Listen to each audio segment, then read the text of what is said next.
everyone, and welcome to your NARSA weekly update for the week commencing Monday, the 15th of August 2022. Halfway through August already. What?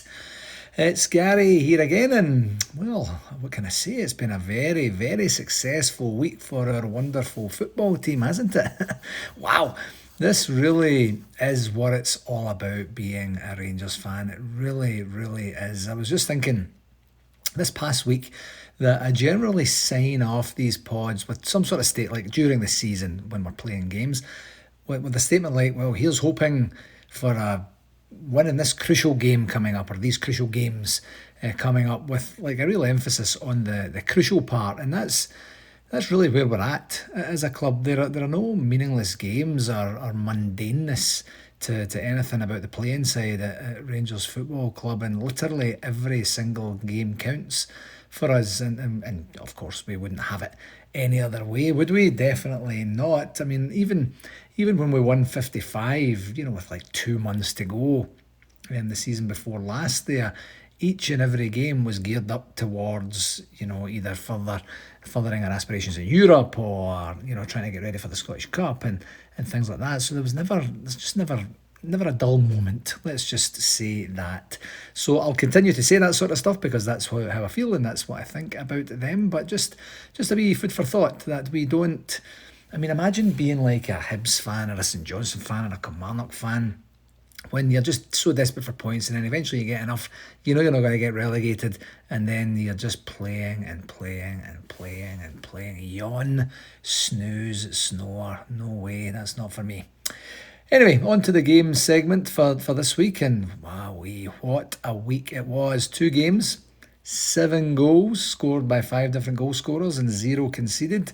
Really, there wasn't a whole bunch of real worry for me anyway about losing a goal in either match. I didn't think, that there was obviously the wee heart in the mouth moment now and again, but I think that was more nerves rather than actually looking like we're going to lose a goal, especially in the first game. So on to that first game.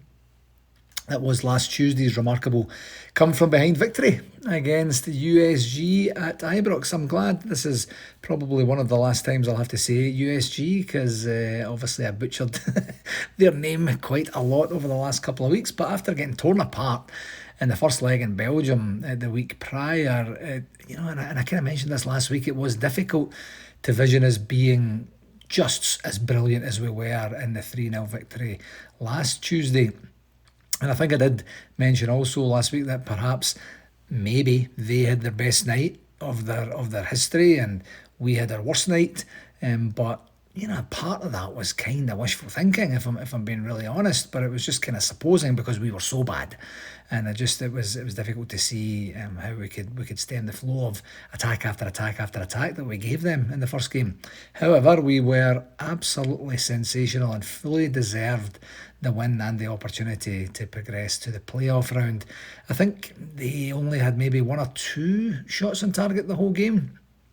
However, it did take a penalty in extra time of the first half from a bizarre handball, or kind of arm ball, I guess you could say, to really get us going, as it was all going just a wee bit flat by then. We had a couple of chances, the crowd were doing their best to keep the team G'd up, but it was starting to just get a wee bit mundane. So you're kind of thinking, right, let's get to half time, let's do what we need to do, regroup, and then come out for a storming second half. But they were very patient, and I think, it's, I don't know. I think overall, if you take the whole entire game, we 100% deserve to go through. The whole entire tie, we absolutely deserve to go through. So on the penalty, up steps James Tavernier, and his penalty was absolutely superb. I know it doesn't look that great because the goalie goes the other way, but the goalie dived full tilt the other way, and if he had dove the right way, there's no chance he was getting that. It was perfect, right on the side netting. Lots and lots of pace, just great, and it gave us a boost, of course, going into half time. And then the second half was just even better with inform, and I think my new favourite guy, Antonio Cholak, adding a real poacher's goal, and the real shining light, or one of the real shining lights for our season thus far. Malik Tillman rising, I don't know, about 30 or 40 feet into the air to easily beat their goalie for the crucial third goal. We were at the pub watching it, and And I jumped up and started celebrating, and everybody was quiet because they just assumed that it was either offside or there was a foul on the goalie. It was just so, it was it was kind of weird, it was kind of slow motion. And and I have to say, if it was at the other end and it was John McLaughlin that attempted, let's say attempted in inverted commas, the way that that goalie did, I have to say I would have been very, very disappointed in him. But since it wasn't, I'm absolutely delighted. It was a brilliant goal that he scored. And I have to say, I thought a lot of their players were very petulant for the entire game. I think when they kind of realised that we weren't as crap as we were the week before, they just started to get a wee bit of physical. And I thought it was quite strange that they didn't receive a red card until injury time at the end of the match. I guess they're just bad losers and probably a wee bit shell-shocked that this team could go through the 180-degree incredible turnaround that we did. Well, hardy to you Belgian clowns. And I tell you what, I'd just like to acknowledge one last time James Tavernier's goal line clearance at the very end of the game in Belgium the previous week. It's just such fine margins between success and failure at this level. But as I said earlier, I think overall the best team, progressed, I reckon, and they were a wee bit shell-shocked by the crowd, by how good we were, and by the fact that we're just better than them. So positives, 100% the result, the performance, and the apparent £5 million that we get for progressing. I thought we were very, very patient, very controlled, and some quality finishing gives us the opportunity to realise our dreams and get back in to the Champions League group stages for the first time since 2010, the season 2010-2011 I think it was. And we now have another glamour tie against a European heavyweight in PSV Eindhoven to determine who does indeed get into the group stages. And I really, really, really hope it's us. It's just been way, way, way too long since we've been there. I know PSV will feel the same, but I think it's our time, and I'm really, really looking forward to these next couple of ties. The negatives on this match, the only thing I'd be maybe just a wee bit concerned about was the number of bookings that we got over the two legs. I think on Tuesday past there, I think it was 5 players booked, and maybe someone on the bench too. Maybe it was Giovanni. I'm not 100% sure. I didn't actually recall seeing that part.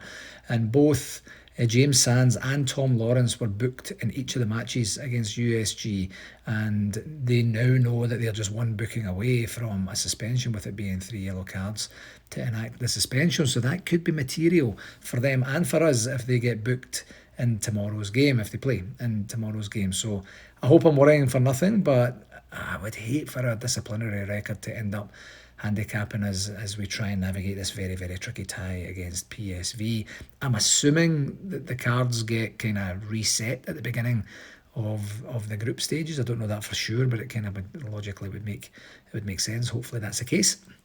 On the referee watch, I think the ref got involved in the game too much, to be honest, to hand out double figure yellow cards in this game, because it was 6 or 7 or whatever, however many yellows it was for them as well, was just a wee bit over the top. And it didn't seem like he was actually trying to control the game. Instead, he was just kind of randomly deciding in the moment to do what he felt like to do, and as I mentioned earlier, I think he could have red carded 1 or 2 of those players earlier, and for whatever bizarro reason, he kept letting their captain basically kick every one of our players at least twice each, completely unpunished. So because of that, it is his complete lack of continuity and actual game management. He's going to get a 5 out of 10. More generous than the previous week's ref, mostly because he gave us that penalty at the end of the first half to give us that boost going in there.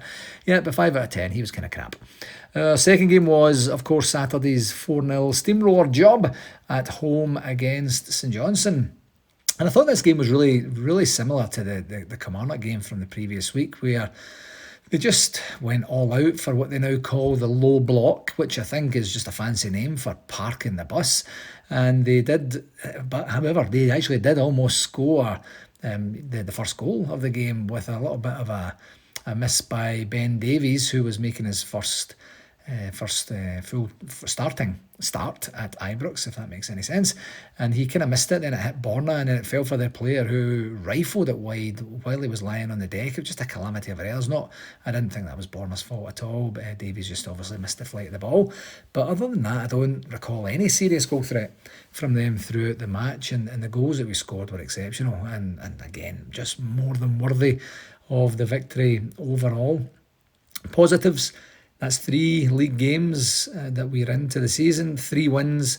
We've scored 8 goals and only conceded 1. And as I mentioned, very similar to last week, we were very patient for most of the game and got what we deserved in keeping the clean sheet and getting the 3 points, of course. And then you see how Kelly performed last week against us at Ibrox, and then how they performed yesterday with a 5-0 lie-down job in their own midden to that mob from the East End.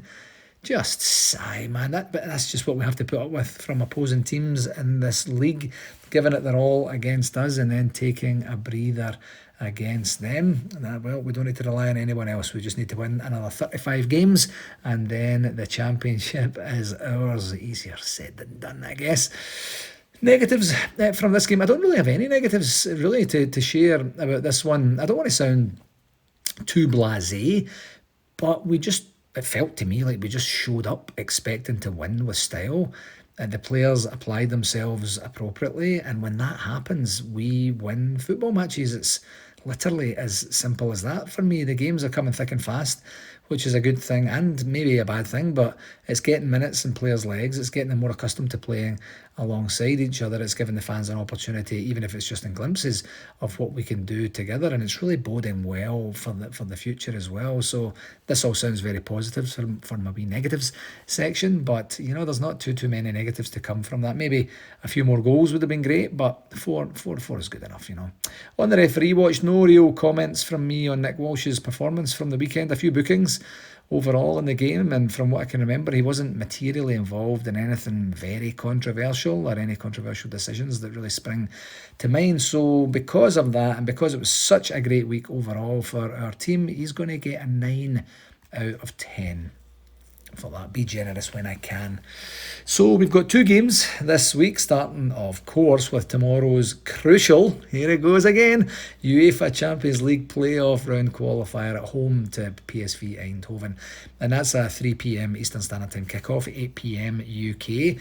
They are kind of like us, very similar in terms of where they're at in their season. They're 2 games into their season, and they just won heavy away on the weekend. They are a team called, get this, the Go Ahead Eagles. Yeah, you heard that right, the Go Ahead Eagles. What? And they won 5-2, a big scoreline, of course, away from home. But when you look at the match information, they scored 2 goals in injury time in the first half and then 1 in the 89th minute. So reading into that, much more than I probably should, to be dead honest, it tells me that they're not going to give up, and that they're going to battle with mental and physical resiliency until the very end of each half. So that's something that we have to watch out for and make sure that we are playing to the final whistle in both halves. And this one is an interesting one for me. With us being at home in the first leg, that's not really our typical MO. Our typical MO is to be away from home in the first leg and then bring it home and take care of business at Ibrox. So this is going to be a new approach to the game, a new strategy over the 2 legs. And I have a feeling that we're going to be in for a very entertaining tie over the 2 legs, and specifically tomorrow. I've got a feeling it's going to be high scoring tomorrow now, which isn't, of course, a disaster. It used to be with the away goals being scrapped, but I can see us maybe letting in 1 or 2, and I can see us scoring maybe 2 or 3 or however. So we'll see. The fact that we're still in with a very reasonable shout of qualifying for the group stages of the Champions League after that first nightmare game against USG is a big bonus, and I want to make sure that we build on that bonus and take care of business tomorrow to take a result over to Holland in 8 days. That gives us a real shot of getting to the groups and all the benefits that come from that. So good luck to the team on that. Second game is an away game against Hibs, and this one is on Saturday the 20th of August, and we're back to the early kickoffs again here, with this one being 5:30 a.m. my time, 7:30 a.m. Eastern Standard Time. That's 12:30 UK. And Hibs have had a wee bit of an up and down start to the season with a win, a draw and a loss on the record already. They scraped a point with a kind of 96th minute equaliser in the Edinburgh Derby a couple of weekends ago, and then they were beaten by Livingston this past weekend. But I guess really all of that doesn't really matter to us anyway, does it? Because as we know, they'll be playing as if their lives depended on it when we play them, just to cheat themselves and their fans yet again, like every other team seems to do in this league. But honestly, I wouldn't want it any other way. Bring it on.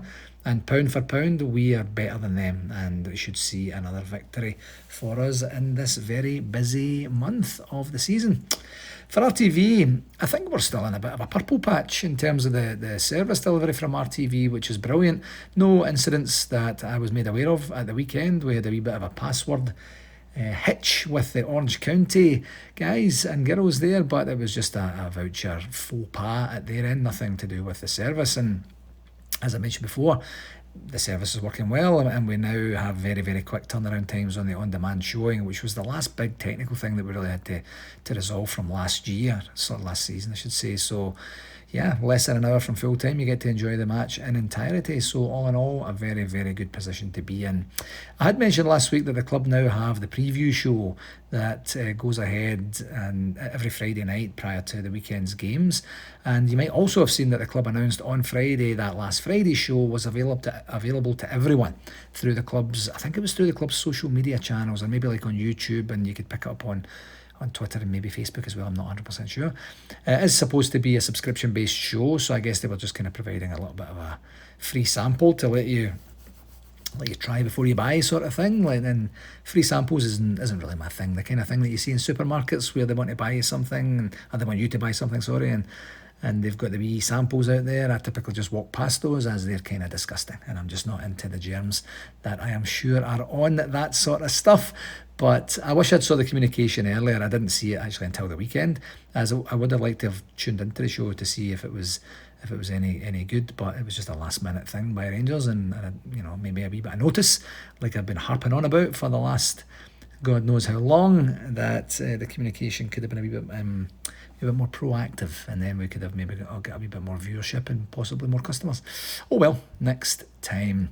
For shout-outs, not really much going on in the way of shout-outs for this week, but I did want to let you know that I had a great brainstorming session last week with Lorraine Spence, our sponsorship and marketing director, just to work through her portfolio and generate some ideas for moving forward in that space for NARSA for the remainder of the season, up to and including the AGM. It was a great chat, and I'm really looking forward to seeing what Lorraine is going to accomplish in this year leading up to Toronto 2023. Lots of ideas generated, lots of leads, and just another reminder that if you are part of a business, or you know anyone that's part of a business that you think would be benefiting from getting some exposure through NARSA's communication channels, please by all means get in touch with myself or get in touch with Lorraine directly, and she'll be able to steer you right. You can sponsor this podcast, you can get some prevalent mentions on our social media, you can get some good real estate on our website, or we can work something else out and make it a bit more bespoke as well. I should maybe mention that a wee bit more over time, because sometimes I just kind of forget, and maybe there's newer listeners that don't know that we're kind of in that business as well. But the more we generate in terms of revenue from that, the better guests we get at the convention, the better we're able to support our membership in other ways as we move forward as well. So that was it on the shout-outs. Not too many. It seemed like there's a real glut over the last couple of weeks, and then it just went dead quiet, unless I've forgotten something material, but I don't think I did. On NARSA 2023, from a convention update, I can officially confirm it's 304 days until Toronto Midtown host the biggest bash of the Rangers overseas calendar for next year. That's us just about to leave the 300s and get into the 200s by this time next week. Oh my word. And in week terms, that's just over 43 weeks to go. Like last week, I was hoping to have a kick-off meeting with the hotel points of contact. I mentioned that last week, and to get going and basically kick things off and start to establish the relationships and get moving. But again, we didn't manage to make that happen, mainly due to the points of contact that we were hoping to meet being out of the office on holiday. I was assuming it was on holiday. So it's just that time of year, to be dead honest. It's the same in my day job, that we're trying to get meetings with people and stuff like that has been a bit horrendous this past 4 to 6 weeks or so. But the good news is we do have a meeting set up for tomorrow morning to really get moving with them, so that's good. That's at 9 o'clock, 9 a.m. my time. So tomorrow's going to also be a busy one, as we also have another planning meeting set up with the guys from Toronto Midtown Rangers Supporters Club to see how things are progressing for them on the items that they are managing. So I'm pleased to say that we will have some updates for you next week in terms of materiality of how both of those conversations went, what the outputs are, and what that's going to mean for our guests as we move ever closer to the event itself. On the rapid fire for the communications for this past week, firstly, the Rangers Charity Foundation announced their 20th anniversary charity ball. And you might have seen an article from the Charity Foundation. I didn't mention it over the last couple of weeks because the pods were very, very long over the last couple of weeks. I think last week's was like 40 plus minutes or something like that. And I wanted to just make sure that we were keeping it kind of succinct. But the Charity Foundation are celebrating the 20th anniversary this year. And of course, the charity ball is one of the highlights of the year for them. So to have it as the 20th anniversary charity ball is obviously a big deal for them. The article on the website said the Rangers Charity Foundation is celebrating 20 years of incredible work with a platinum charity ball on the 5th of November 2022. The year's annual charity ball, which will be held at the Doubletree Hilton on Glasgow's Cambridge Street this year, is back with a bang and will be even more special as it will mark this historic milestone. The highlight of the fundraising calendar, the charity ball raises funds for the Foundation's charitable and community work, including the Dream Fund, which provides one-off experiences for those whose lives have been impacted by serious illness, disability or other difficult circumstances. 8,000 people of all ages are also now reached every year with a range of over 20 community programmes focusing on health, education, employability and diversity and inclusion. So I'll put a link to the Charity Foundation, the article there, and you can read a wee bit more about that. And I believe there's also a link in there to purchase your tickets, and the tickets are, I think it's like £150 per person, I believe, or you can get a full table of 10 for £1,500, believe it or not. No discount for taking a full table, it doesn't seem, but it's for charity. It's for a good cause. And speaking of the Charity Foundation, they are also organising another fundraiser event for later next month called Bears Up the Stairs. And the article said Rangers and fitness fans alike are being invited to take on the Charity Foundation's latest event, Bears Up the Stairs Ibrox Stair Challenge. Backed by popular demand, this event will see supporters work their way around 4 stands at the home of Rangers Football Club before ultimately crossing the finish line up the marble staircase. If you're counting steps, that's equivalent of walking up and down the famous Empire State Building. Suitable for individuals and groups of all fitness levels, this challenge is one everyone can enjoy on Saturday the 24th of September at 10 a.m.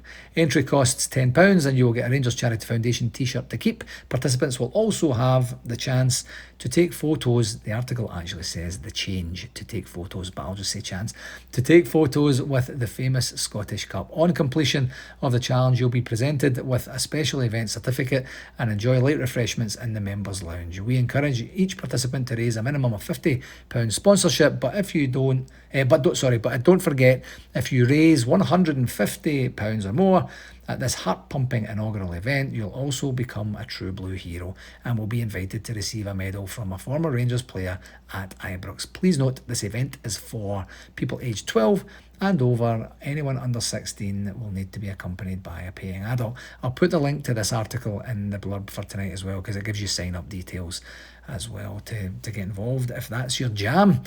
And I have to say, being able to access the stadium for events like this is just brilliant. It's such a coup for the Charity Foundation and also for the folks that can participate. I remember about 100 years ago, my brother-in-law Andy Carey and I had applied for a season ticket move away from the restricted view seats that we already had. I think the restricted view seats we had at that point were at the back row of the main stand. I think, if memory serves me right, I might be wrong on that. And we were told by someone in the ticket office to come up and check out where we might want to go to look at some options and opportunities. So I thought we were going to go to the ticket office and then get to just basically point to spaces on a stadium map in the ticket office. But the guy just put his jacket on and said, let's go, and took us across to an empty Ibrox stadium of an evening and showed us, I think it was something like 2 or 3 different options that we had, and we got a chance to go and sit in the seats and just see what it felt like. And just to be inside the stadium is always an absolute thrill for me, but to just be like the 3 of us wandering between seats in the main stand and getting to look out at the hallowed turf was absolutely mind-blowing for me, so much so that I'm talking about it like, I don't know, like 25 years later or something like that. So to get to do something semi-similar and support the charity foundation is a brilliant thing to do. It really is. On the memorabilia associated with the Rangers 72 film, we are still working out our best way to communicate that out to our memberships and membership, and we should have something out hopefully early to mid this week. All being well, we'll get it out on our social media as well, and see what sort of interest can be gauged from that as well. So just a wee bit slower on the uptake on that one, but it's definitely in the works. And I had mentioned last week that we're always looking to ensure that our website and our membership contacts list is up to date. And so kind of on the same topic, the Rangers Supporters Club of Calgary, which is my club, officially moved locations this past weekend from the Palomino Smokehouse, which was our home for around 5 or 6 years or so. And we moved to another bar called Pin Bar on 17th Avenue. That's at 501 17th Avenue in southwest Calgary if you're looking for us. And we've basically moved right to the heart of 17th Avenue in Calgary, which, for those that don't know, is where the real hustle and bustle happens in Calgary. Lots of bars, lots of restaurants, lots of stuff happening. And we did a test last week for the USG game, and what a game to introduce ourselves to the new location. And we then moved formally on Saturday, and we had actually 20 people there, including 5 kids, and even had the opportunity to serve some drinks, which served by yours truly, by the way. That was quite an enjoyable event, and it was brilliant, and it's going to be such a great location for us.